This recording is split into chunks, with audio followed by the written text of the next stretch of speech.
SBI Clerk Prelims. Question number 31. Approximations. So continuous division ఉన్నప్పుడు first number మాత్రమే numerator లోకి వస్తుంది, రిమైనింగ్ నెంబర్స్ అన్ని డినామినేటర్ లో మల్టిప్లై చేస్తాం. So 212 into 21. 212 100 టైమ్స్ అంటే 21,200 కంటే 12 ఎక్స్ట్రా అంటే అప్రాక్సిమేట్ గా 100 టైమ్స్ 100 by 21 అంటే approximately 5. Fifth option is our answer. Now approximations 135 plus 235. 135 235 that is 370. ఇది 310 మొత్తం కలిపినట్లయితే 680 థర్డ్ ఆప్షన్ ఆన్సర్. సో దీన్ని 640 డివైడెడ్ బై 128 అని రాయొచ్చు. 128 10 టైమ్స్ అంటే 1280 లో ఎగ్జాక్ట్ గా హాఫ్ ఉంది అంటే హాఫ్ ఆఫ్ 10 టైమ్స్ అంటే 5 times first option answer. 55 into 55 అంటే 55 స్క్వేర్. 5 స్క్వేర్ అనేది 25 తో ఎండ్ అవుతుంది. 5 into 6 అంటే 30. సో 30 25 కి ఇంకొక 5 యాడ్ చేసినట్లయితే 3030 second option answer. So 13 cube మనందరికీ తెలిసిందే 2197 అంటే 2200 కి ఈక్వల్. రైట్, 36 నుంచి మనకి అర్థమెటిక్ క్వశ్చన్స్ ఉన్నాయి. In a vessel containing certain quantity of mixture of milk and water the respective ratio of milk and water is 5:2. 28 liters of this mixture was taken out and 14 liters of pure water was added. As a result, respective ratio of milk and water becomes 6:1. What was the initial quantity of water in the mixture? Right. Initial quantity of water in the mixture అని అంటున్నాం. ఇక్కడ 5 parts 2 parts ఉన్నాయి. 28 liters quantity తీసేశారు. ఈ 28 liters లో కూడా milk water 5:2 రేషియోలోనే ఉంటాయి. 5:2 రేషియోలో ఉన్న తర్వాత రిమైనింగ్ క్వాంటిటీ అనేది కూడా 5:2 రేషియోలో ఉంటుంది. సో మనం రిమైనింగ్ క్వాంటిటీ అనేది 5:2 అని అనుకుందాం. ఇది 28 లీటర్స్ తీసేసిన తర్వాత అంటే 20 లీటర్స్ మిల్క్ 8 లీటర్స్ వాటర్. ఈ క్వాంటిటీ తీసేసిన తర్వాత ఉన్న క్వాంటిటీ 5:2 అనుకుందాం. దీనికి 14 litres of pure milk add చేశారు అంటే 5 parts కి 14 లీటర్స్ మిల్క్ యాడ్ చేశాం. తర్వాత వాటర్ అనేది చేంజ్ అవ్వలేదు, 2 parts ఉంటుంది. ఫైనల్ రేషియో 6:1 అన్నారు కాబట్టి 6/1. 5 parts 12 parts డిఫరెన్స్ అనేది 7 parts that is equal to 14. దీని నుంచి 1 part అనేది 2 అవుతుంది. మీ క్వశ్చన్ అనేది వాటర్ గురించి. రిమైనింగ్ వాటర్ అనేది 2 parts. 2 parts అంటే 4. ఈ రిమైనింగ్ వాటర్ అనేది 8 లీటర్స్ తీసేసిన తర్వాత మరి ఒరిజినల్ గా ఉన్న క్వాంటిటీ ఎంత అంటే 4 + 8 that is equal to 12. 12 is answer. Second option. At present, Dan is 16 years younger than his uncle. 8 years ago, Dan's age was 1/5 of uncle's age at that time. 8 years back. ఇక్కడ మనకి Dhan uncle ఇద్దరు ఉన్నారు.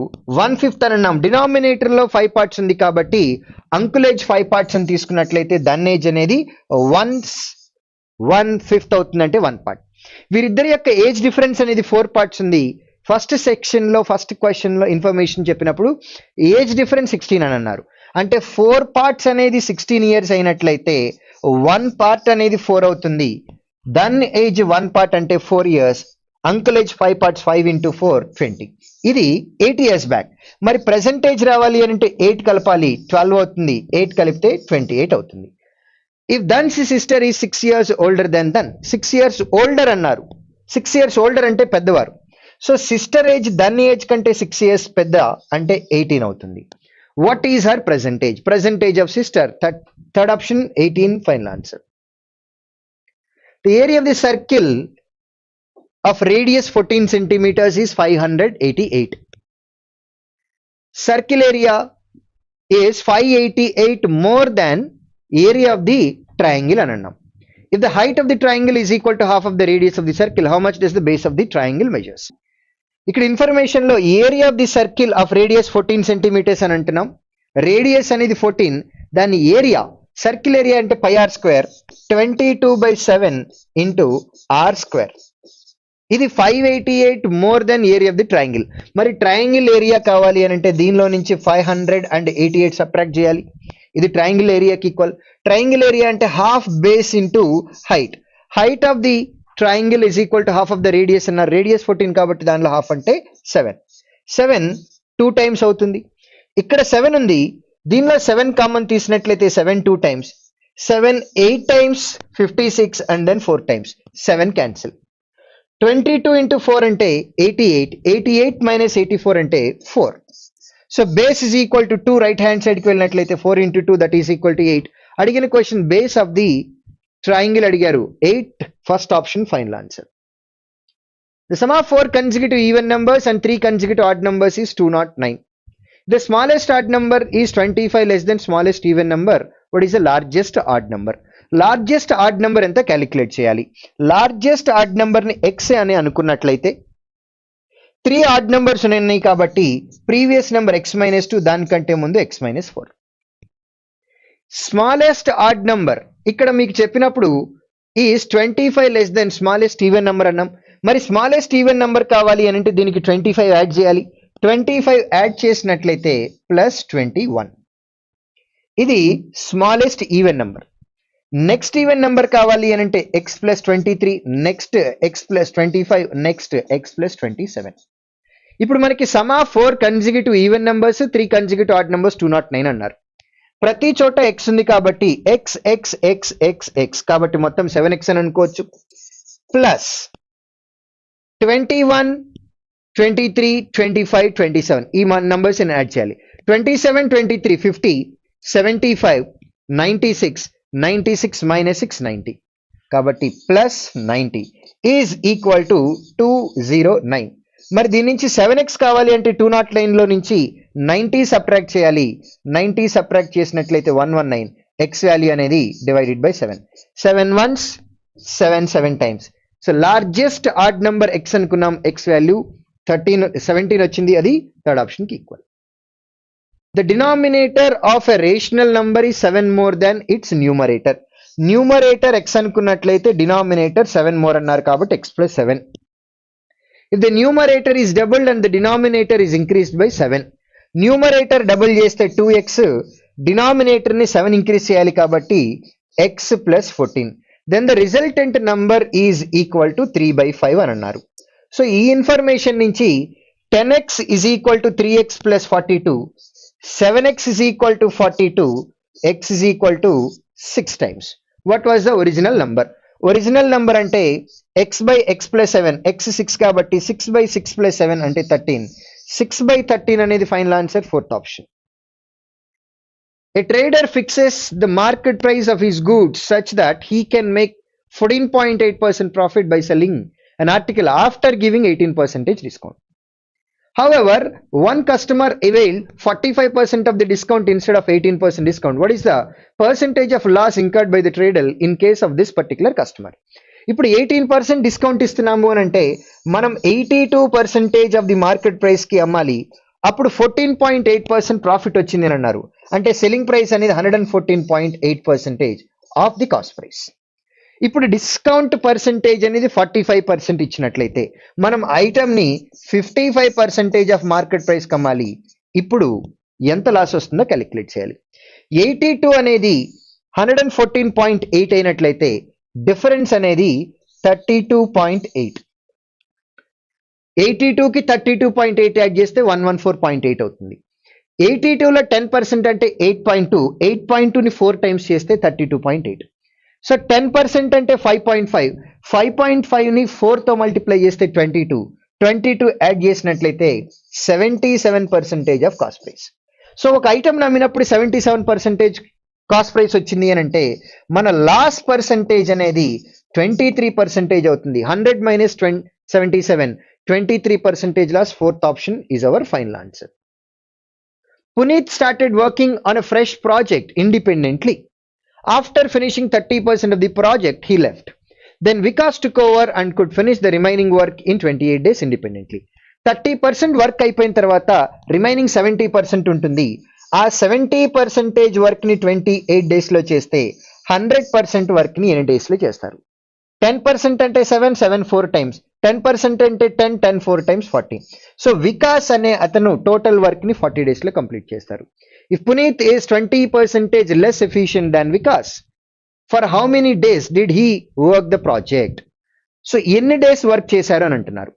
So 20% less efficient అంటున్నారు కాబట్టి in case Vikas efficiency అనేది 100% అని అనుకుంటే Puneeth efficiency 20% less, అంటే 80% ఎఫిషియన్సీతో చేస్తున్నారు.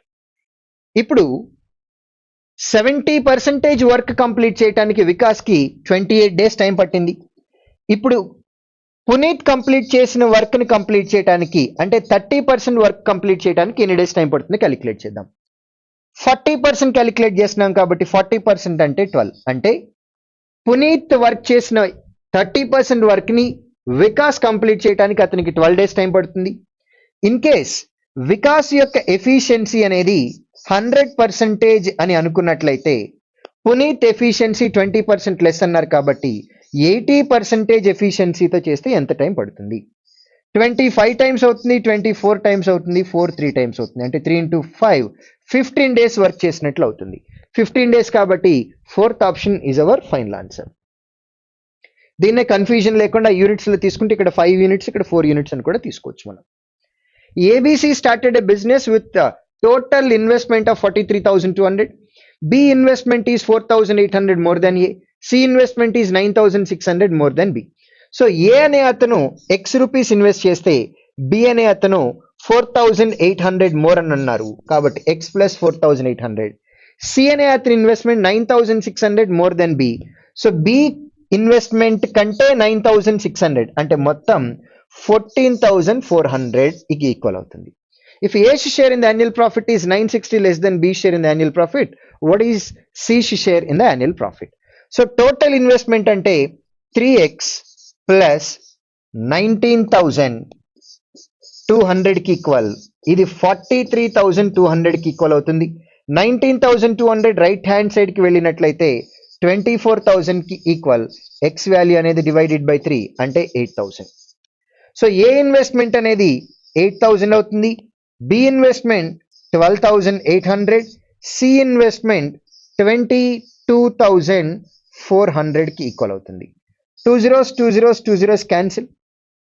8 10 times అవుతుంది, 8 once 48 అంటే 6 times, 8 2 times 16 64 అంటే 8 times. Again simplified form 2 5 times 8 times 14 times. కాబట్టి ఇందులో ఇచ్చిన ఇన్ఫర్మేషన్ 960 అనేది ఏ షేర్ కి B షేర్ కి ఉన్నటువంటి డిఫరెన్స్. 3 parts అనేది 960 కాబట్టి 1 part అంటే 960/3. అడిగిన క్వశ్చన్ C షేర్ క్యాలిక్యులేట్ చేయాలి అంటే 14 parts into 14. 3 అనేది 320 times, 0 ఉంది కాబట్టి 0 వస్తుంది. 2 into 4 అంటే 8, అంటే ఆన్సర్ 80తో ఎండ్ అవ్వాలి. 80తో ఎండ్ అయ్యే ఆప్షన్ ఒకే ఒకటి ఉంది కాబట్టి 4480 first option is our final answer. The length of the rectangle is 75% more than the breadth. So breadth అనేది మనం 4 parts అని అనుకున్నట్లయితే లెంత్ అనేది 7 parts అవుతుంది. లేదా ఇది 100% అయితే ఇది 175%, అంటే ratio 7:4. The difference between breadth and length of the rectangle is 12. Difference అనేది 3 parts.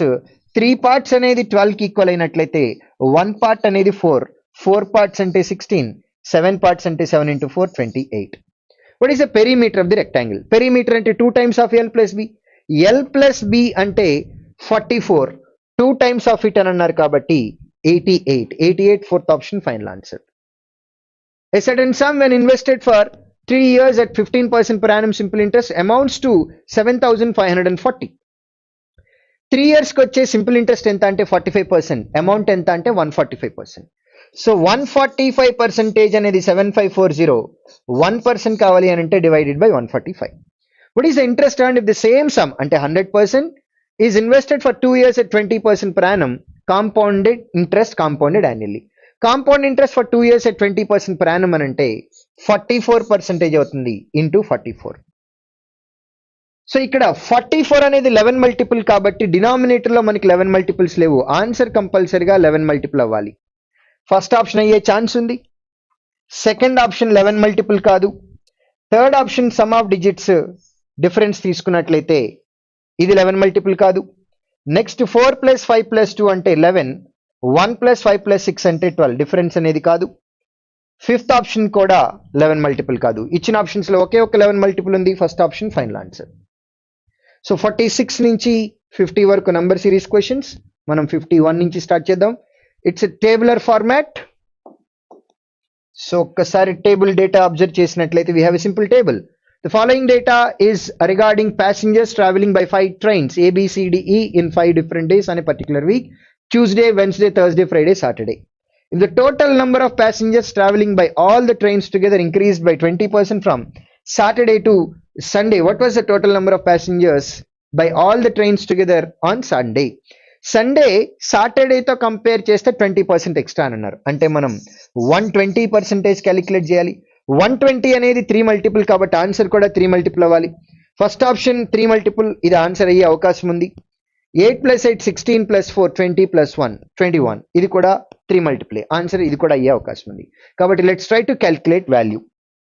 300 300 300 900, 200 200 400, 900 400 అంటే 1300 కి ఈక్వల్. 80 20 100, 10 and 90 100, 200 + 80 280 plus 5 + 5 10, 8 + 8 + 4 20, 20 10 30. సో మొత్తం క్యాలిక్యులేట్ చేసినట్లయితే 1610 కి ఈక్వల్ అవుతుంది. 100% అనేది 1610 కి ఈక్వల్. 120% అంటే 20% యాడ్ చేయాలి. 10% అంటే 161, 2 times అంటే 322. సో ఆన్సర్ అనేది 1932 కి ఈక్వల్ అవ్వాలి. 1932 అనేది ఫస్ట్ ఆప్షన్, అది మన final answer. Number of passengers by train E increased by approximately what percentage from Tuesday to Friday? ఈ train E Tuesday to Friday 194 అనేది 297 అయినట్లయితే 103 ఇంక్రీజ్ అయింది ఫ్రమ్ 194% అంటే ఇంటూ 100. 50% ఆఫ్ డినామినేటర్ అంటే 97. 97 కి మనం ఇంకా 6 ఎక్స్ట్రాగా యాడ్ చేయాలి. సో 50% 97 అవుతుంది. 1% అంటే 1.94, అప్రాక్సిమేట్ గా 2 అనుకుంటే ఇక్కడ 2 × 3 ఉంది కాబట్టి ఈ వాల్యూ 3% కి ఈక్వల్ అవుతుంది. ఆన్సర్ అనేది అప్రాక్సిమేట్ గా 53%, first option final answer. Total number of passengers traveling by train D, E on Friday. Friday, D and E together. Sum of both the numbers 616. What percent of number of passengers traveling by train BC together on same day? BC together on same day అంటున్నాం. Friday B and C together ఈ రెండింటిని add చేసినట్లయితే 720 అవుతుంది percentage into 100. So difference between numerator and denominator మనం calculate చేస్తే approximate గా 100 ఉంది కాబట్టి మనం డైరెక్ట్ గా 85% క్యాలిక్యులేట్ చేద్దాం. 85% కావాలి అని అంటే డినామినేటర్ లో నుంచి 15% సబ్ట్రాక్ట్ చేయాలి. 10% అంటే 72, 5% అంటే 36. 72 36 అంటే 108 అవుతుంది. 108 సబ్ట్రాక్ట్ చేసినట్లయితే 612. సో 85% అనేది 612, కానీ మనకి 616 ఉంది అంటే దీనికంటే ఇంకొక 4 ఎక్స్ట్రాగా యాడ్ చేయాలి. 1% అంటే 7.2, మనం 1% కూడా యాడ్ చేయాల్సిన అవసరం లేదు. అంటే ఆన్సర్ అనేది 85 కంటే ఎక్కువ, 86 కంటే తక్కువ ఉండాలి. 85 కి 86 కి మధ్యలో ఉన్నది ఒకే ఒక ఆప్షన్, ఫస్ట్ ఆప్షన్, అదే answer. What is average number of passengers travelling by trains ABC on Tuesday? Tuesday ABC ఈ నంబర్స్ కి యావరేజ్ క్యాలిక్యులేట్ చేయమన్నారు. 200 200 200 అంటే 200 ఈక్వల్ గా ఉంది కాబట్టి 100 ప్లేస్ లో 200 అనుకుందాం. 40 20 30 20 30 40 కన్సిక్యూటివ్ నెంబర్స్ అని అనుకున్నట్లయితే యావరేజ్ అనేది 30. యూనిట్స్ డిజిట్ 0 4 5 9 9 కి యావరేజ్ అంటే 3. 233, థర్డ్ ఆప్షన్ ఆన్సర్.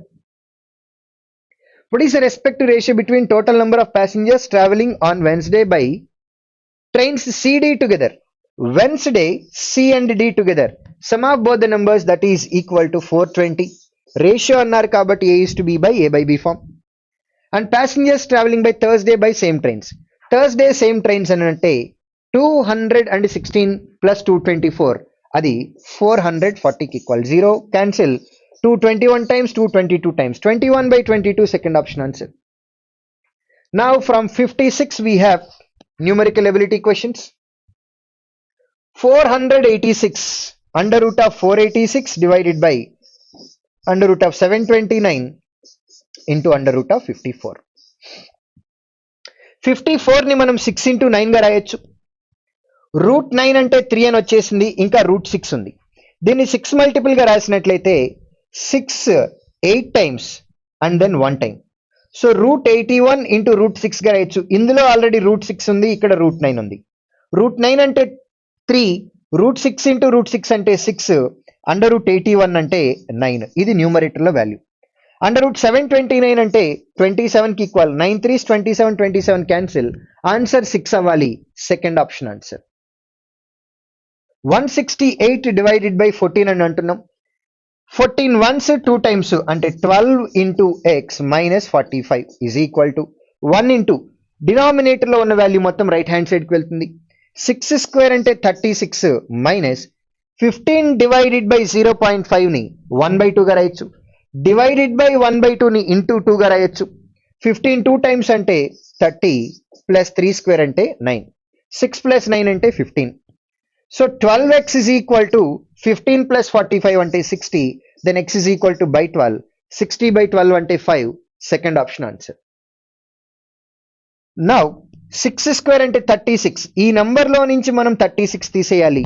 40 తీసి 4 యాడ్ చేద్దాం. 40 తీస్తే 124, 4 యాడ్ చేస్తే 128. Divided by 64 into 0.5. 0.5 ని 1/2 గా రాయొచ్చు. Denominator in denominator comes to numerator is equal to 64 2 times 2 into 2 అంటే 2 స్క్వేర్. ఎక్స్పోనెంట్ లో 2 ఉంది. Answer 2 option 3. ఆన్సర్ వేరు, ఆప్షన్ వేరు. √529. 529 అంటే 23 minus 2x is equal to. So 2x ని రైట్ హ్యాండ్ సైడ్ పంపిద్దాం, ఈ వాల్యూని లెఫ్ట్ హ్యాండ్ సైడ్ తీసుకొద్దాం. 68 వన్స్ 68, 68 వన్స్ ఇంకా 68 ఉంది అంటే అగైన్ వన్స్. 23 మైనస్ 11 ఈ వాల్యూ 12 కి ఈక్వల్ అవుతుంది. 2x అనేది 12 అయినట్లయితే x అనేది 6 కి ఈక్వల్ అంటే ఫిఫ్త్ ఆప్షన్ ఆన్సర్. సో 6 1/2 అని అంటున్నాం, దీన్ని యాజ్ ఇట్ ఈస్ గా ఉంచేద్దాం. Minus 81 divided by 10 divided by 9/5, దాన్ని ఇంటూ 5/9 గా రాయొచ్చు. 9 టైమ్స్ 5 2 టైమ్స్ అంటే 6.5 మైనస్ 9/2 అంటే 4.5. 6.5 లో నుంచి 4.5 సబ్ట్రాక్ట్ చేస్తే 2 అవుతుంది. Fifth option answer. Now 250 minus 25 divided by 0.5 ని ఇంటూ 2 గా రాయొచ్చు. ఇంటూ 2.5 ని 5/2 గా రాద్దాం. ప్లస్ 125. 2 gets cancel. 25 5 టైమ్స్ అంటే 125 plus 125 minus 125 gets cancelled. X square is equal to 250. Then x is equal to √250. √250 ని 25 into 10 గా రాసినట్లయితే √25 అంటే 5 అవుతుంది. √10. 5 √10 ఆన్సర్. అది ఫోర్త్ ఆప్షన్ కి ఈక్వల్. సో √576 అంటే 24 స్క్వేర్ అవుతుంది. √225 అంటే 15. 24 మైనస్ 15 అంటే 9. √9 అంటే 3 అనేది ఫిఫ్త్ ఆప్షన్ కి equal. 288 divided by 24 ones and then 2 times plus 12 divided by 5. 12/5 అంటే 2.4 కి ఈక్వల్ అవుతుంది. సో రైట్ హ్యాండ్ సైడ్ 14.4 ఉంది. x square into 10 is equal to this much. Then x square is equal to divided by 10, అది 1.44 కి equal. 1.44 అంటే 1.2 whole square కి equal. x square అనేది 1.2 whole square ఏంటంటే x అనేది 1.2. Second option answer. 25% ఆఫ్ 200 50 కి equal. 50 అనేది రైట్ హ్యాండ్ సైడ్ కి వెళ్ళినట్లయితే 100 మైనస్ 50 కి ఈక్వల్. సో 250% అనేది 50 అయినట్లయితే 100% అనేది ఎంతో క్యాలిక్యులేట్ చేయాలి. 250% ఆఫ్ నెంబర్ 50 కాబట్టి 100% ఎంత? 25 అనేది 50 అయింది, డబుల్ అయింది. 10 అనేది డబుల్ అయినట్లయితే 20 అవ్వాలి. Fifth option final answer. A square minus B square form లో ఉంది. దీన్ని a plus B into a minus B గా రాయొచ్చు. లేదా 9 స్క్వేర్ అంటే 81, 8 స్క్వేర్ అంటే 64. 81 లో నుంచి 64 తీసేసినట్లయితే 17 కి equal. Plus 16 left hand side కి వచ్చినట్లయితే -16, అది 5x కి ఈక్వల్. దెన్ x వాల్యూ అనేది డివైడెడ్ బై 5. 1/5 అంటే 0.2 కి ఈక్వల్. 0.2 అనేది ఫస్ట్ ఆప్షన్. సో ఈ క్వశ్చన్ తోటి ఈ పేపర్ కంప్లీట్ అయింది. Will meet in next session. Thank you.